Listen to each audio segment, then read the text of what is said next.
Hey guys, today we are moving into our next unit and talking a little bit about persuasive writing.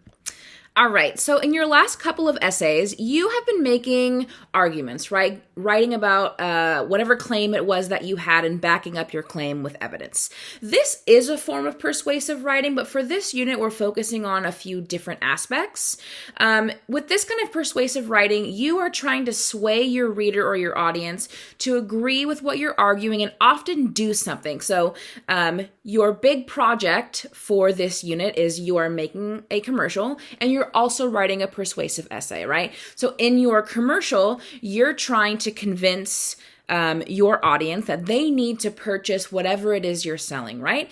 In your essay, you're still talking about that same product, but you are writing in a persuasive essay in a more formal matter, right? An actual essay. Your commercial can be in first person. You can say I, me, we, our, that kind of thing. But with your essay, you cannot. Your essay, just like your last essay, should be written in third person completely. In your commercial, though, when you are able to use first person, avoid I think or I believe statements. So when we say I think or I believe, this exudes less authority than just stating whatever it is you think or whatever it is that you believe, right? By saying I think or I believe, you're basically saying maybe, which makes you sound uncertain about whatever it is you're arguing. And if your audience members or your reader think that you're uncertain about what you're saying, then they're definitely going to be uncertain about what you're saying. And if that's the case, it's going to be a lot harder to persuade them, right? Take a look at this example. I think healthcare is a fundamental human right versus healthcare is a fundamental human right. Both examples are arguing the same thing, but just by removing the I think part of that sentence, it makes it so much more powerful, so much stronger, right? It makes the statement more universal. You're taking yourself out of the statement, right? It doesn't matter that you think it. What matters is that healthcare is a fundamental human right. So keep that in mind when you're making your commercials. Avoid saying I think, I believe, maybe, possibly, those kinds of things.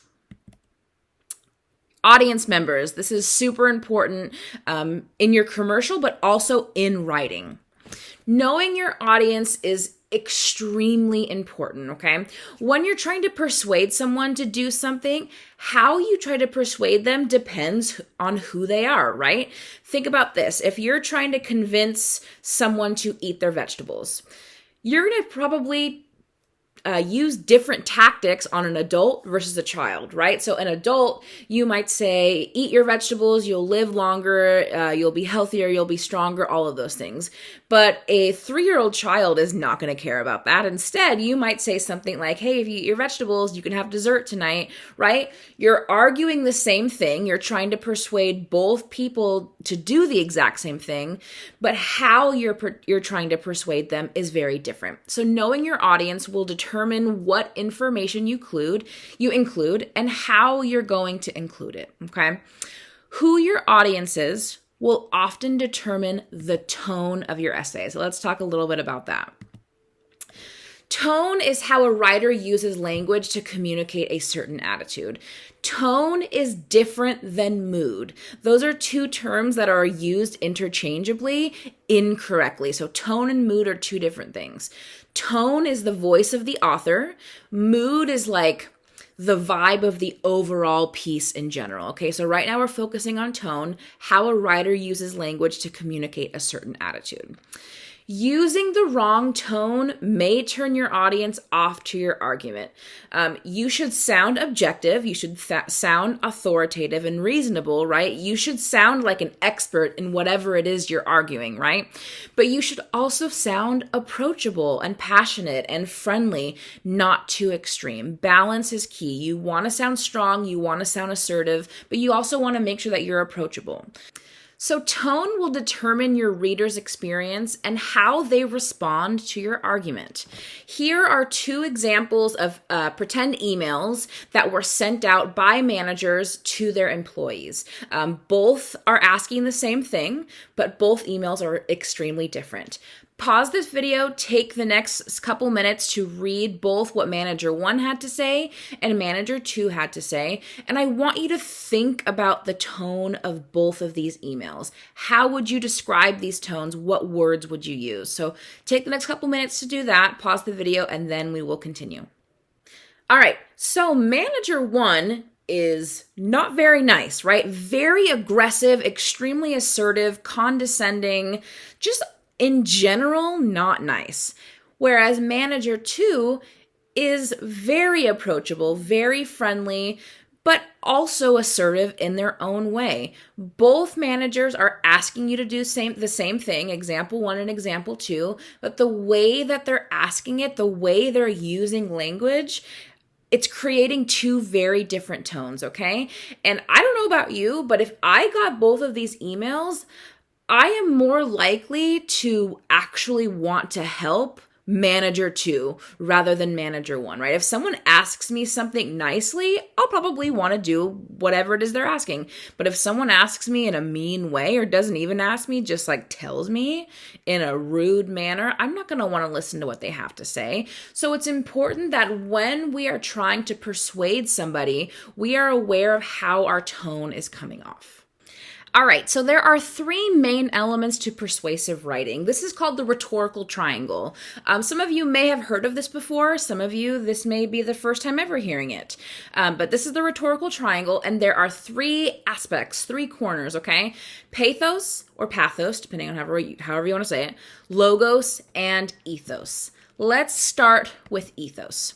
So this is a device that establishes your credibility, your knowledge, authority, and sometimes good moral character in your writing, okay? This helps you prove that you know what you're talking about, okay? Readers are persuaded easier if they feel like you're an expert on your topic, okay? When you're writing, you want your reader to believe you, right? If they don't believe you, they're not going to be persuaded by you. And so you don't want your reader asking themselves, okay, well, why should I believe you? You should show them, this is why you should believe me. Ethos is used a lot in persuasive writing, and definitely marketing, definitely commercials. So, for example, think about if you are watching a toothpaste commercial. 9 out of 10 times, the person talking to you about the toothpaste is wearing a white lab coat. This is because they want you to think that they are a dentist, okay? So even if they don't say, hi, I'm Dr. So-and-so, they're going to wear that white lab coat because you are going to associate that with a doctor. And if a dentist is saying, hey, this toothpaste is good, that gives you credibility, right? You're more likely to believe what a dentist has to say about toothpaste than somebody who's an engineer, right? The engineer might know what they're talking about, but they're not in the dental industry, which makes them less credible. So ethos in general helps establish your credibility, helps your reader understand why it is they should believe you. There are a couple different ways to establish ethos. First, using proper grammar. So this goes for your writing. If your paper is riddled with typos, that hurts your credibility. One, it makes you seem lazy, that you didn't go back and proofread your essay. It makes you seem less smart, that maybe you don't understand grammar. And those things, of course, make you less credible. It hurts your ethos. When you mention specific experiences or education related to your issues. So if you're arguing about the rights of the LGBTQ community. If you have specific experience or education in regards to that, so specific experience, like if you're part of the LGBTQ community, you should mention that. That gives you credibility. You are part of the group that you are advocating for, that you are trying to persuade people about. So you should mention that you have firsthand experience. Or let's say you have a bachelor's degree in gender and queer studies. You should mention that. That makes you seem like what you're trying to persuade your reader on, like you have some expertise in that, okay? So any kind of specific experiences or education related to whatever it is you're talking about, you should mention that in your writing. If you do not have specific experiences or education, that's okay.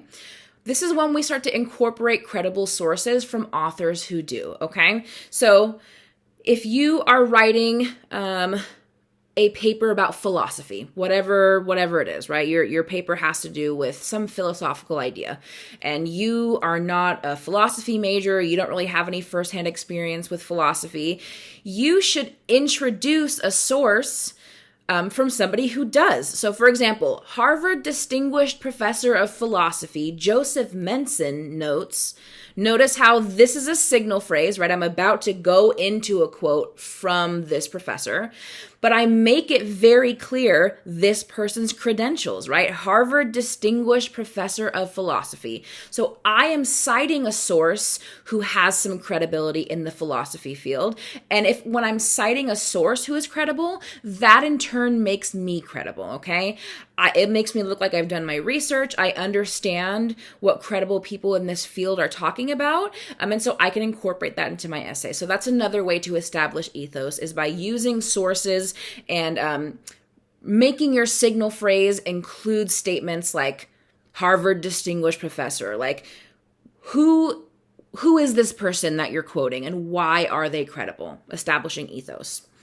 Also, highlighting any other factors about the source that might accentuate credibility, such as the nature of a study you're citing, the length of the study, or the size of the research study.